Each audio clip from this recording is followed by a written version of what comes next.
When it comes to developing executive presence, having an authentic personal brand can make all the difference.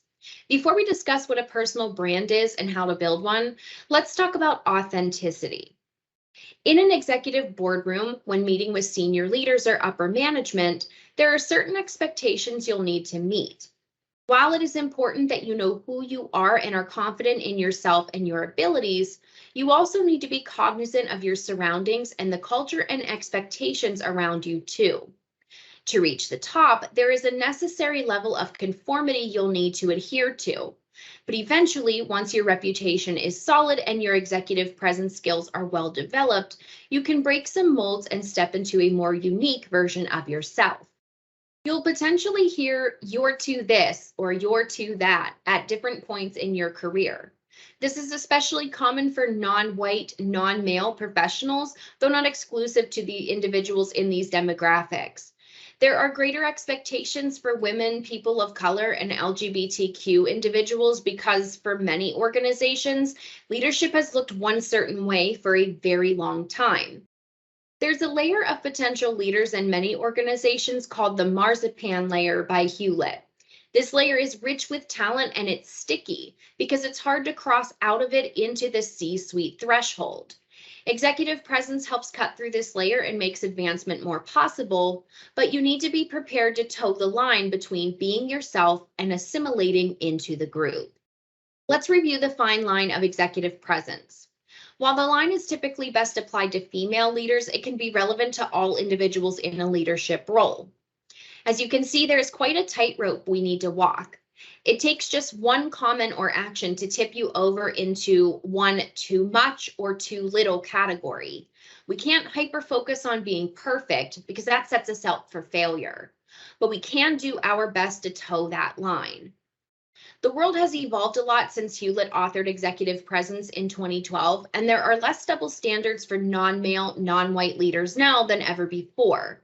There is still work to do in the corporate or business world, but tremendous strides have been made towards better inclusivity and diversity. The fine line hasn't dissipated completely, but it has widened slightly. Organizational culture is much less "we all look the same" and is more "we all have the same values, beliefs, and behaviors" in the modern age. But let's circle back to striking a proper balance.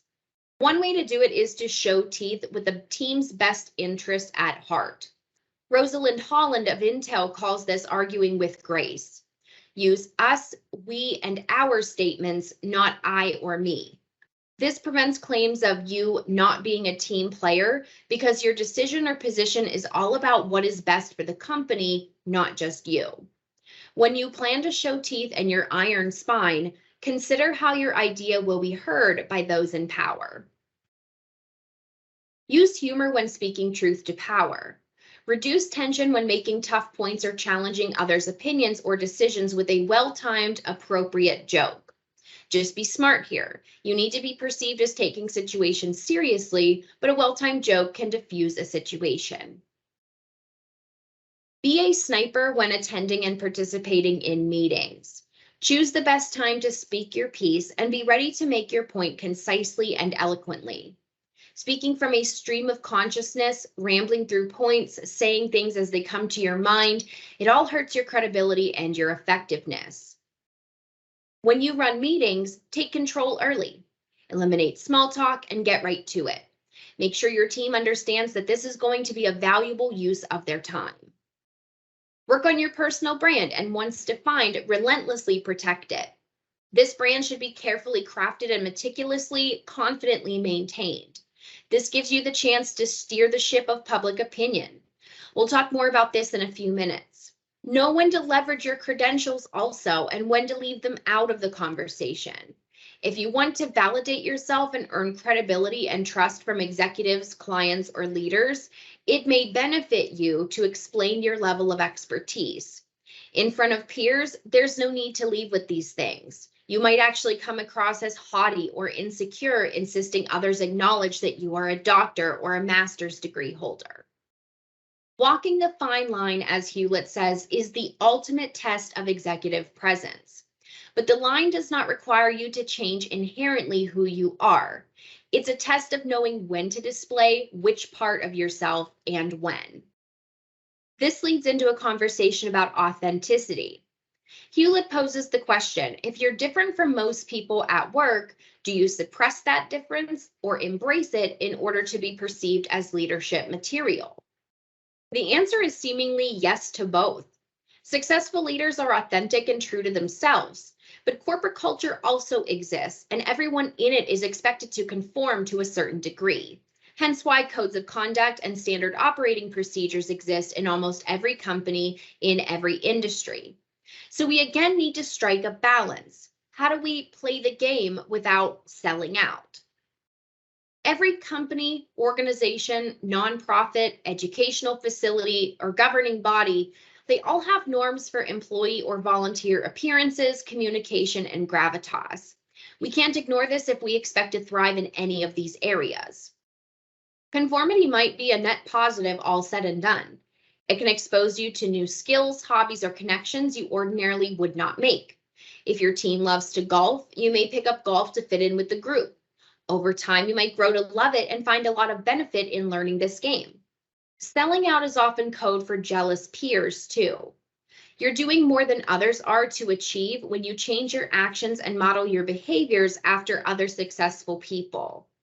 It's not selling out to follow in the footsteps of mentors or leaders that have achieved similar goals and have the executive presence you hope to attain.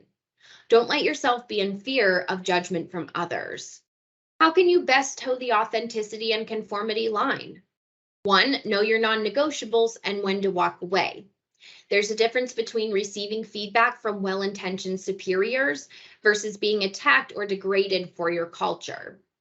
And 2, don't try to be someone you're not. Executive presence can be developed in your own style and within your own boundaries. Now that we've established authenticity in the business context, let's talk about building a personal brand more specifically. Building a personal brand is essentially a strategy to promote yourself, your most valuable product. Your brand reflects who you are, your skills, your values, your passions, and your personality. It reflects who you serve or manage and how you are unique from others. A personal brand is so important because it helps create the impression that you want to make. It is the representation of you that others recognize when they hear your name. It helps you achieve your personal and professional goals and exude authenticity and honesty with others too. To build a brand, you'll need to evaluate and identify the following things: your values or your core principles, your interests or passions, your mission or an expression that explains what you're all about and what you want to do in life, your vision or how you will use your mission and the why behind your mission, your strengths, abilities, positive attributes, and unique qualities, your education and your experience, and your goals. You should also be able to answer these questions. How do you want to be perceived? How do you want others to remember you? And how do you want your peers to describe you when you're out of the room? Conducting a SWOT analysis of yourself is a great way to begin building a personal brand framework. Understanding your own strengths, weaknesses, opportunities, and threats can help establish who you are and what it will take to get you where you want to be. Once you establish a brand, share it everywhere. Make sure it's visible and recognizable on your social media, incorporate it into your resume and cover letter, and it's something that you embody in your face-to-face interactions too. Personal branding can help you control the narrative about yourself and introduce yourself in the best light possible. If you can curate an image that aligns with the opportunities you want, you are much more likely to secure them. It's also a way to stand out from the competition. In a world where everyone has the potential to be exceptional, personal branding can help you stand out from the rest and put your executive presence on full display.